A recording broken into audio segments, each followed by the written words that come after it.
मंचावर उपस्थित पूजनीय भिक्खू संघांना अभिवादन. आपणा सर्वांना मानाचा जय भीम.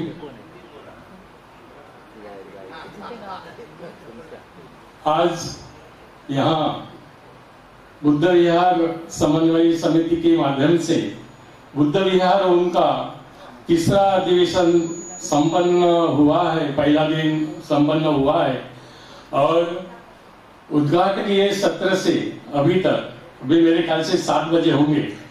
बीच में का 1 घंटा खाने के लिए अवकाश था. जेम तेम पूरा दिन आप यहाँ बैठे हैं और सुनते रहे हैं. भले ही लोग कम है लेकिन आप सुन रहे हैं. तो अभी तक 3 सत्र हुए हैं और 3 सत्र की अलग अलग सब्जेक्ट थी. बोलने वाले भी लोग अलग थे लेकिन उसका जो ये था, क्या बोलते हैं, उसका सार था वो एक ही है. बुद्ध भारतीय बौद्ध समाज की समस्या, बुद्ध विहार कल्चर निर्माण में समन्वय की भूमिका और ये अभी जो सत्र चल रहा है वो आदर्श बुद्ध विहार निर्मित में संचालकों की भूमिका. अभी ये जो 3 सब्जेक्ट थे लेकिन तीनों सब्जेक्ट का जो ये मीनिंग था वो अलग पलट के एक जैसा ही है. ठीक है. अभी इस सत्र में जो पहला अपनी बात रखी हमारे मित्र और ये अधिवेशन के आयोजक माननीय प्राध्यापक भारत जी शिरसाट अपनी बात रखी.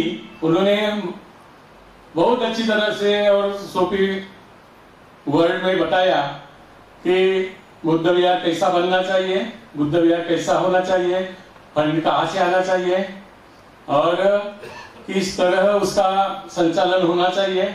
अभी ये बताया और उसका जो भाषा था, लैंग्वेज था वो कड़क था. कड़क इसलिए था कि वो आपके समझ में आ जाए और आया होगा ऐसा मेरे को लगता है. तो ये सब बातें हम सुनते हैं और उसके ऊपर विचार करते हैं. तो बाबा साहब की भूमिका जो है उसके संदर्भ में वो समझना बहुत जरूरी है. ये क्यों ऐसा होता है भरत जी, ये क्यों ऐसा होता है, ये लोगों के समझ में नहीं आता है. कुछ लोग जो नेतृत्व करते हैं समाज का, धार्मिक एंगल से बोलो, सामाजिक एंगल से बोलो, उसके समझ में आता है लेकिन वो गहराई से उसके परिणाम के ऊपर सोचते नहीं है. वो तत्कालीन विचार करते हैं. अभी जैसा महाशिवरात्रि आई थी, महाशिवरात्रि में हमारे समाज में नेतृत्व करने वाले एक ग्रुप है, लोग है. जहां मैं रहता हूं, देहात में रहता हूं, ग्रामीण भाग में रहता हूं, तो ऐसे जो लोग हैं जो नेतृत्व करते हैं वो लोगों ने महाशिवरात्रि की क्या की शुभेच्छा दी थी. भगवान शंकर का जो उन्होंने फोटो, कुछ लोगों ने फोटो रखा था और ये समाज का नेतृत्व करने वाले लोगों ने दिया. करीब 25 लोगों ने, मेरे पहचान के 25 लोगों ने महाशिवरात्रि की शुभेच्छा दिया. कुछ लोगों को मैं 8-10 लोगों को फोन करके पूछा कि आप समाज का नेतृत्व कर रहे हैं,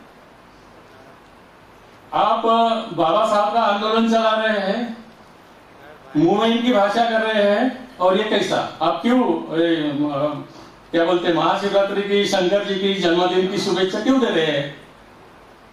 तो वो लोग क्या बोल रहे थे, उसका समर्थन कर रहे थे. वो सारी नहीं बोल रहे थे. वो बड़े लोग थे, समाज का नेतृत्व करने वाले लोग थे. वो अपनी बात का समर्थन कर रहे थे कि हमको पॉलिटिक्स में रहना है, बाकी लोगों का भी हमको ये वोटिंग चाहिए, ऐसी बात वो कर रहे थे. लेकिन उनको ये करने में कुछ अलग नहीं लगा, या बाबा साहब का इसमें उसको क्या लगेगा, बाबा साहब को क्या लगेगा, या बाबा साहब का जो भूमिका है इस सदन में, इससे ये हमारा जो ये काम है, ये मिलता है कि नहीं मिलता है, इसके बारे में नहीं सोचा। बोलते हैं हमको, हम सरपंच है, हम ग्राम पंचायत की सदस्य है, सब लोग हमारे घर में आता है, सब लोग के पास जाना पड़ता है, इसलिए हमने ये किया है। तो ऐसी ऐसी बात जब होती है, अभी अभी की बात है, 3 महीने पहले की महाशिवरात्रि, और ये लगभग हर त्योहार को होता है।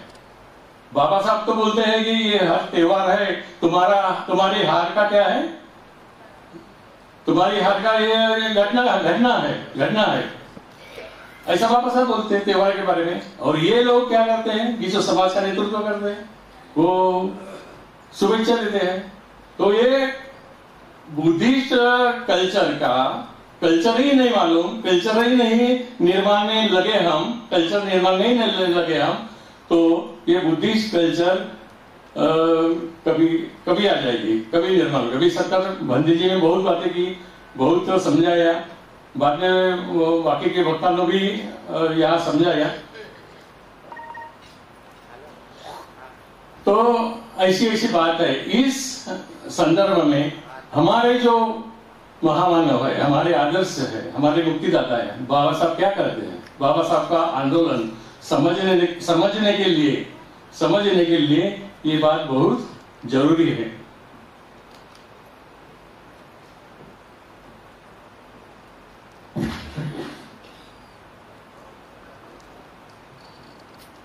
डॉक्टर बोधिसत्व डॉक्टर बाबा साहब आम्बेडकर 24 सितंबर 1951 को अपने मंत्री पद से त्याग देते हैं और दिल्ली से मुंबई आते हैं। मुंबई आने के बाद 1 महीने के बाद 24 अक्टूबर 1951 को द बुद्ध एंड हिज धम्मा, ये किताब जो उनके लाइफ की आखिरी किताब थी, वो लिखना शुरू कर देते हैं और अपने अंतिम क्षण तक यानी 5 दिसंबर तक वो किताब लिखते रहे। वो किताब लिखने में उनको 5 साल 1 महीना और कितना 11 दिन लगे। ये किताब लिखने में सबसे ज्यादा दिन लग गए। अब हम सब लोग घटने की बात करते हैं, भारतीय राज्य घटना 2 वर्ष 11 मिनट 18 दिवस, लेकिन सबसे ज्यादा समय बाबा साहब को ये लगा। और वो जो किताब है ये पाली साहित्य जो है वो पाली साहित्य का निचोड़ करके उन्होंने वो किताब में प्रस्तुति किया है। लगभग 692 संदर्भ पाली साहित्य के संदर्भ वो किताब में आते हैं। और 5 दिसंबर 56 के दिन रात में उसकी प्रस्तावना लिखते हैं वो किताब की। और प्रस्तावना लिखकर वो सोने जाते हैं, तो उनका आखिरी दिन होता है। वो प्रस्तावना में क्या लिखते हैं, समझो हमारे पुरखा है, हमारे पिताजी है या कोई है, वो अपने अंतिम दिन जो बताते हैं या लिखते हैं वो क्या होता है, उसका इच्छा पत्र होता है। वो जो प्रस्तावना लिखा है बाबा साहब ने वो किताब में, वो क्या होता है, उसका इच्छा पत्र होता है।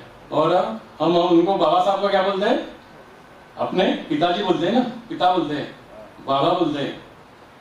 तो लायक बाप के अगर हम लायक बच्चे होते तो उन्होंने वो प्रस्तावना में जो बातें कही है समाज के लिए, समाज के लोगों के लिए, वो अभी तक अमल में लाई होती, उसके ऊपर काम किया होता। लेकिन ऐसा नहीं हुआ है। उन्होंने क्या लिखा हुआ, उन्होंने ये लिखा है कि जब ये किताब पढ़ोगे, बुद्ध एंड हिज धम्मा, ये किताब पढ़ोगे तो उनके साथ में मेरी बाकी की और 2 किताबें आपको पढ़ना है। ये तीनों किताबें साथ में पढ़कर आपको मेरा आंदोलन क्या है, मेरी मूवमेंट क्या है, ये समझना है। और उसके ऊपर काम करना है, उसके ऊपर काम करना है। बाकी की दोनों किताब कौन सी है? Revolution and counter revolution, revolution and counter revolution, क्रांति यानी प्रतिक्रांति। और तीसरी किताब जो है बुद्ध एंड कार्ल मार्क्स, ये जो एसे लिखा था, बाबा साहब ने एसे लिखा था, जापान के ये कंपनी ने वो पब्लिश किया है, जापान की कंपनी ने पब्लिश किया है। और उन्होंने बुद्ध और कार्ल मार्क्स की 10 बातों में तुलना की है, और 6 बातें ऐसी है कार्ल मार्क्स की कि जो मिलती नहीं है, उन्होंने खुली मार दी है, और 4 बात जो है वो जायज, राइट उसको ठहराया है। तो ऐसी ये बातें है, ये बातें हम अमल में नहीं ला सके। और अम्बेडकरी आंदोलन क्या है? सिर्फ जयंती साजरी करना, चंदा इकट्ठा करना, कव्वाली का कार्यक्रम करना, बंदे जी का प्रवचन रखना, यही अम्बेडकरी आंदोलन है, ऐसा हम समझ के काम कर रहे हैं। पूरा अपना पैसा, पूरा अपना एनर्जी, पूरा अपना टाइम कुछ अपवाद छोड़ के इसमें चल रहा है। इसलिए अभी भी जो ब्राह्मणिज्म और बुद्धिज्म, इसकी जो संघर्ष था, जो रिवोल्यूशन और काउंटर रिवोल्यूशन में बाबा साहब ने कहा है, वो अभी और मजबूत हो गया है और गहरा हो गया है। इसलिए अपने लोग, अपने नेतृत्व करने वाले लोग क्या करते हैं? कृष्णाष्टमी की शुभेच्छा देते हैं, इसलिए हिंदू त्योहारों की शुभेच्छा देते हैं।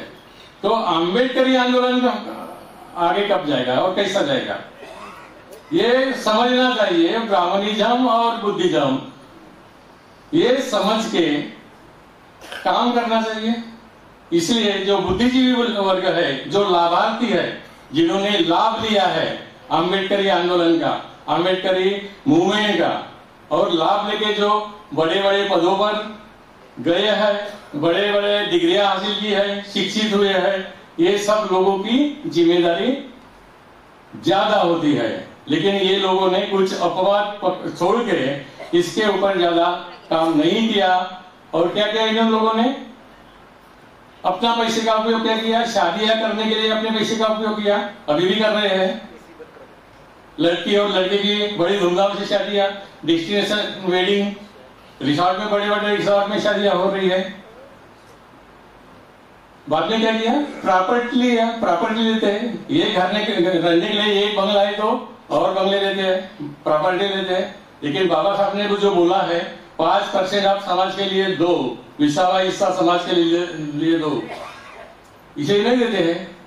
इसलिए बाकी के लोग, इतर पक्ष वाले लोग, हिंदुत्ववादी लोग, ब्राह्मणिज्म मूवमेंट के लोग आते हैं और तुमको खरीद लेते हैं। ये हालत है। तो ये बुद्धिजीवी लोगों को ये समझना चाहिए, अभी भी टाइम है। 5% आपको देना है समाज के लिए, बाकी के लोग इसका फायदा नहीं लेंगे। और ये अम्बेडकरी मूवमेंट सुस्पष्ट पद्धति से आगे ले जाना है। और बुद्ध विहार समन्वय समिति अपने तरीके से, अपने माध्यम से ये काम कर रही है और लोगों के पास जा रही है, समझा के जा रही है, और हम करते रहेंगे। अध्यक्षीय भाषण में विनय रक्षिता बंदी जी ने बोला, क्या बोला? इथिक्स और इकोनॉमिक्स, इथिक्स और इकोनॉमिक्स की बात की बंदी जी ने। उसके ऊपर बात ये करने की जरूरत है। हम उसके ऊपर काम कर रहे हैं। बंदे जी को बोला मैं, आपने अभी बात की है, लेकिन हम काम कर रहे हैं इसके ऊपर, हम काम कर रहे हैं। हमने प्रोग्राम बनाया है लोगों को शिक्षित करने का और इकोनॉमिकली मजबूत करने का। वो प्रोग्राम लेके हम लोग जा रहे हैं। तो खेड़े में रहने वाले, ग्रामीण इसमें रहने वाले जो लोग हैं, वो उसके ऊपर विचार कर रहे हैं। लेकिन शहर में रहने वाले जो रीच लोग हैं हमारे इधर, हमारे इसमें, उसके ऊपर विचार करने को तैयार नहीं है, विचार करने को तैयार नहीं। 2 साल से मैं ये प्रयास कर रहा हूँ, मुंबई में, कल्याण में, नागपुर में। लेकिन शहर में जो बुद्धिजीवी वर्ग है, पढ़ा लिखा है, जो गार्डन में बैठता है, वो फॉरेन की टूर करता है, वो उसके ऊपर विचार करने के लिए तैयार नहीं है।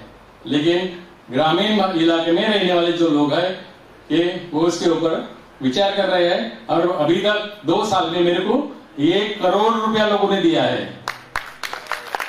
और 1 करोड़ लोगों वो रुपया में 10 जगह पर हमने जमीन खरीद करके बुद्धिस्ट इंटरनेशनल स्कूल खोलने की तैयारी शुरू कर दी है। ऐसे स्कूल पूरे महाराष्ट्र में 4 से खोलने की हमारी तैयारी है, अपने पैसे के भरोसे पर। किसी का पैसा नहीं है, गवर्नमेंट का नहीं है, और किसी का हिंदुत्ववादी लोगों का नहीं है, ब्राह्मणवादी लोगों का नहीं है। उसके ऊपर काम कर रहे हैं। और आपको 3.5 साल में क्या करते हैं, जो आपको हमको यूज करने के लिए पैसा दोगे, वो पैसे का डबल पैसा 3.5 साल में आपको दे रहे हैं। लिखित स्वरूप में दे रहे हैं, पोस्ट डेटेड चेक से दे रहे हैं, पोस्ट डेटेड चेक से दे रहे हैं। तो ये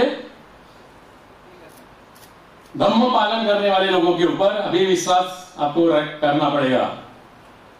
ये शिक्षा और आर्थिक मजबूतीकरण का जो ये प्रोग्राम है, आराखड़ा है, जो हमने लागू किया, उसके ऊपर विचार करना पड़ेगा, उसमें सहभागी होना पड़ेगा। और ये जो स्कूल माध्यम है, उन्होंने सब स्कूल शिक्षा पूरा ये खलास कर दिया है। अभी तो देहात में हालत बहुत खराब है, सिटी में तो बड़ी अभी है, लेकिन देहात में पूरा खराब हो गया है। तो ये इसके ऊपर आपको बुद्धिजीवी लोगों को, लाभार्थी लोगों को, अम्बेडकराइट चळवळ में अपना लाभ ले चुके हैं ऐसे लोगों को विचार करना जरूरी है। तो 2 बार मुझे आए हैं, कल के सत्र में भी मैं हूँ, तो और संधि मिलने वाली है मुझे बात करने की। यहाँ मैं रुकता हूँ। आप शांत चित्त से मेरी बात सुनी, आपका मैं धन्यवाद देता हूँ और सजीजों का भी धन्यवाद देता हूँ। जय भीम, नमो बुद्धाय। सुखो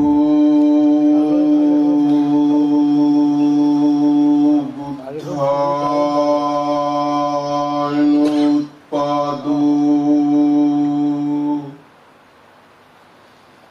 सुखो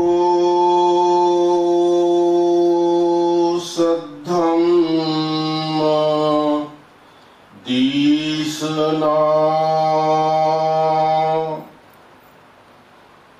सुखा संघर्ष सामग्री समगानं तपो सुखो।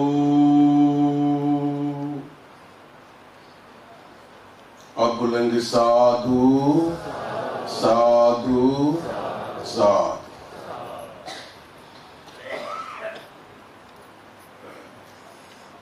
विश्व वंदनीय तथागत सम्यक संबुद्ध इस मानव जाति के लिए अमरत्व का जिन्होंने सबक सिखाया, धम्म दिया, ऐसे सद्धम्म, और इस सद्धम्म पर आरूढ़ होकर जिन्होंने अपना कल्याण किया, ऐसा भिक्षु संघ, और जिन्होंने 3 रत्न का दान देकर इस संसार में बोधिसत्व की प्राप्ति की, ऐसे बोधिसत्व डॉक्टर बाबा साहेब अम्बेडकर। आज के उपलक्ष्य में बुद्ध विहार समन्वय समिति के राष्ट्रीय अधिवेशन में प्रमुख अतिथि पूज्य भदंत बोधिपालो जी महास्तवीर और आदरणीय सब मंच, आप सभी को मिलकर मुझे बहुत खुशी होगी कि एक बहुत अच्छे सब्जेक्ट पर, बहुत अच्छे विषय पर हम इकट्ठा होने जा रहे हैं।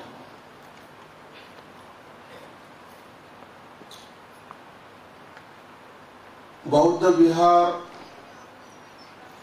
ये जो परंपरा है, भगवान बुद्ध के बाद में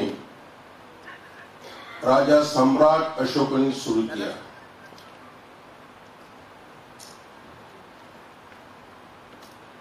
अरहतों के अस्थियों पर स्तूप बनाना, वहां बुद्ध विहार बनाना, भगवान बुद्ध की वंदना करना शुरू से बौद्ध संस्कृति है। विहारों का निर्माण केवल और केवल भगवान बुद्ध के अनुयायी लोगों ने भी किया है। बाद में मराठीत म्हणतात आयत्या बिळात नागोबा, तो उसी तरह से हिंदू लोगों ने बुद्ध विहारों के बुद्ध बाहर निकालकर वहां उन्होंने अनेक देवी देवताएं बिठा के रखी हैं। ब्राह्मणों ने कोई बुद्ध विहार बनवाए नहीं, ब्राह्मणों की संस्कृति भी नहीं बुद्ध विहार बनाना, वो तो धन इकट्ठा करने में लगे रहते हैं। लेकिन धंधा चलाना है। पुष्पमित्र शुंग से अख्तर खिलजी के समय से भिक्षु संघों को नष्ट करने के बाद जितने बुद्ध विहार उनको मिल गए, चाहे उनको बद्रीनाथ का मंदिर मिले हो, चाहे उनको तिरुपति बालाजी का मंदिर मिला हो, सभी विहारों में अपने अपने भगवान की प्रतिष्ठापना करके उन्होंने अपना पेट चलाना शुरू कर दिया, दुकानदारी शुरू कर दिया। बाबा साहब अम्बेडकर जी ने भी किताबों में इसका उल्लेख है, बहुत ताकत से बाबा साहब ने लिखा है। अभी 1956 से हम बौद्ध बने हैं और हमारा कर्तव्य बन रहा है कि हमारा बुद्ध विहार हो।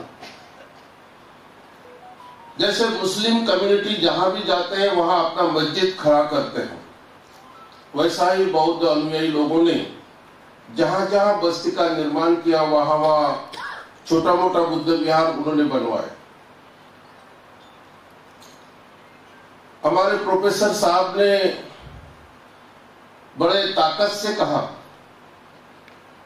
कि हमारा हिम्मत का, हमारा श्रद्धा का, हमारा पुण्य पारमिताओं का, हमारा दान का बुद्ध विहार होना चाहिए।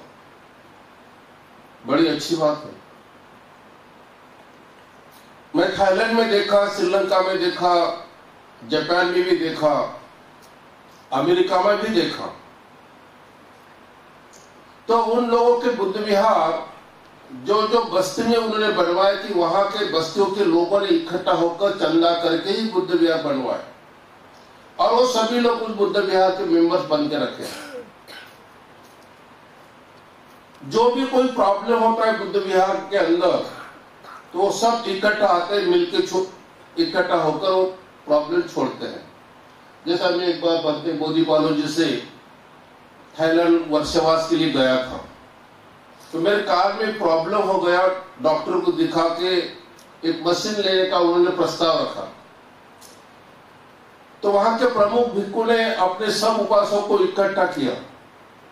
छोटी सी बात थी, ज्यादा पैसा का नहीं था, फिर भी उन्होंने सबको बुलाया और सबको बताया कि इंडिया से बनते आए हैं और उनको कान का तकलीफ हो रहा है, उनको मशीन दिया तो वो अच्छी तरह से अपना काम चलाए। तो सभी ने अपने अपने पैसे निकाल के वहां रख दिए और बड़े भंते को बोले कि इनको हॉस्पिटल में जाके मशीन खरीदवा लो। तो अपने विहार के प्रति, अपने भंते जी के प्रति वहां का जो व्यवहार देखा मैं, तो बहुत अच्छा लगा कि वो लोग अपने विहार को संभालते हैं और अपने भंते जी को भी संभालते हैं। लेकिन 56 के बाद कुछ और हुआ। महाराष्ट्र में बुद्ध विहार तो बने, लेकिन मेरा बुद्ध विहार, जैसे भारत शिक्षा प्राध्यापक जी बताते हैं कि बहुत सारे लोगों ने अपनी हुकूमत उस विहारों में कर दिया और वो भी विहार किसी पॉलिटिकल पर्सन से उनके फंड से लिया गया बुद्ध विहार, तो कैसी श्रद्धा होगी वो बुद्ध विहार पर? कैसा लगेगा कि ये मेरा बुद्ध विहार है, ये मेरे बुद्ध है। तो एक श्रद्धा का भी प्रश्न है और अपनी पुण्य पारमिताओं का भी प्रश्न है। मुझे मेरी पुण्य पारमिता पूरी करनी है, मेरे पुण्य पारमिता के लिए मुझे दान देना है, मेरे पुण्य पारमिताओं के लिए मुझे बुद्ध विहार सजाना है। मैं आपको एक बात बताऊंगा तो आपको होश उड़ जाएंगे। मुझे जिंदा लोगों ने दान नहीं दिया, मुझे मरे हुए लोगों ने दान दिया, और मैंने बहुत बड़ा काम करके रखा बुद्ध गया में। क्या समझे आप? मरे हुए लोग कैसे दान दे सकते हैं?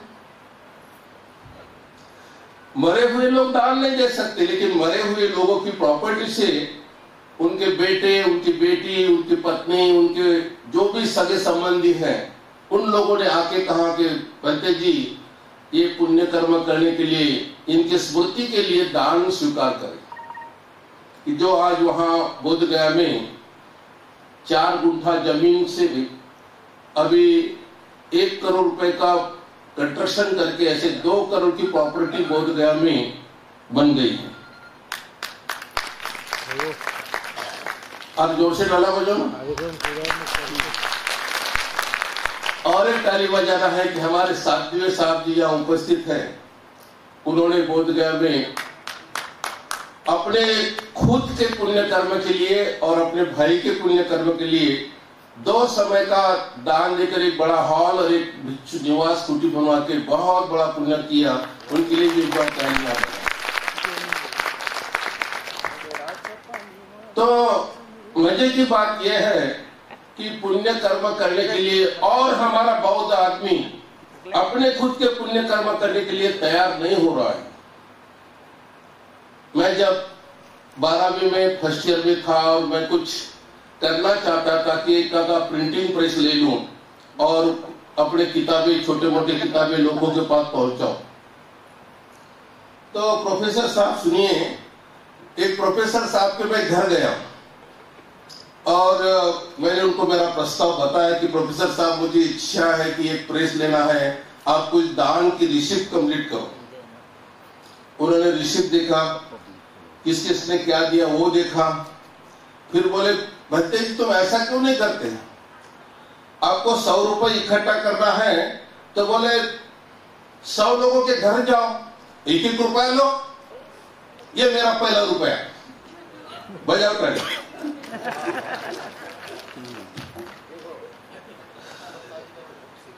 वो प्रोफेसर अभी भी जीता है। जब मैं उनके सामने जाता हूं तो हाथ जोड़ता है, नहीं बोले आपने बहुत बड़ा काम किया, मैंने आपको 1 रुपए का सल्ला दिया था उस समय, क्योंकि उस समय उतना गरीबी था और उस समय बहुत मजबूरी भी थी।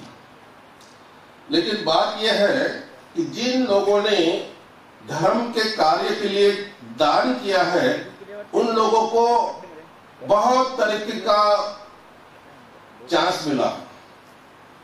मैं देखा बोधगया में भी दान देने वाले लोग, औरंगाबाद में भी दान देने वाले लोग, जो बुद्ध विहार को जितनी जगह उन्होंने दान दिया, उन लोगों का बहुत तरक्की हो गया। तो ये कुशल कर्म का फल है। कुशल कर्म करना अपने खुद के लिए, अपने परिवार के लिए और अपने धर्म के प्रगति के लिए बहुत जरूरत है। आज सही में तो मैं आगंतुक भंते जी हूँ, प्लानिंग भंते जी नहीं हूँ। मुझे बुलाया गया कि आ जाओ इस सत्र में। पंडित गोदीपालू जी यहाँ चीफ गेस्ट है, उनका प्रवचन होने वाला है। मैं जब से औरंगाबाद में बुद्ध विहार का काम करने लगा हूँ, तब से औरंगाबाद की बुद्ध लेनी पूरे महाराष्ट्र में उस लेनी का नाम कर सका हूँ, कीर्ति कर सका हूँ। नागपुर के बाद बुद्ध लेनी औरंगाबाद का नाम बहुत फेमस किया, इसका मुझे बहुत गर्व है। जो भी आदमी महाराष्ट्र से आता है तो बुद्ध लेनी पूछता है कि ये बुद्ध लेनी यहाँ विजयदशमी का कार्यक्रम बहुत बड़ा होता है, वह हम जाना चाहिए। हमारे श्रद्धावान गायकों ने एक मोर्चा निकाल के एक बहुत बड़ा सबक निर्माण किया, सिखाया कि बुद्ध लेने को जमीन मिलना चाहिए। बुद्ध विहार को 10 एकड़ जमीन देने के लिए प्रस्ताव दिया। उप मुख्यमंत्री ने यहाँ के कुलगुरु को फोन पे मेरे सामने बात किया, लेकिन कुलगुरु ने अभी तक वो प्रस्ताव मंत्रालय में भेजा नहीं। जब भी जाते हैं कुलगुरु बोलते हैं कि हाँ, बहुत मीठे बात करते हैं कि मुझे उनके मीठी बातों का ब्लड क्या बोलते हैं वो होने, डायबिटीज होने जा रहा है। मीठी बातों में तो बात ही छोड़ो। तो हो सकता है जल्दी में वो 10 एकड़ जमीन वहां आ जाएगी और बहुत सारे फंड है गवर्नमेंट के फंड लेने में कोई दिक्कत नहीं है, क्योंकि वो पैसा हमारा सभी का है, वो किसी के पॉकेट में का नहीं है। तो आगे चल के भविष्य में बहुत बड़ा काम हो जाएगा। वैसे ही काम बुद्धगया में हुआ। एक और भी काम हीरानंदानी गार्डन पवई में, जो बहुत अमीर लोगों की सोसाइटी है, उस सोसाइटी में भी बहुत अच्छा बुद्ध विहार जल्दी बनेगा और आप सभी को वहां लेके जाएंगे। तो मुझे बुद्ध विहार के इस कार्यक्रम में बुला के बहुत बहुत धन्यवाद। आप सभी बुद्ध विहार समन्वय समिति और तीसरा बुद्ध विहारों का राष्ट्रीय अधिवेशन के सभी सदस्यों को बहुत बहुत लाख लाख धन्यवाद देता हूं कि आपने इन सभी को यहाँ इकट्ठा करके एक संदेश देने का मौका दिया। सबको धन्यवाद।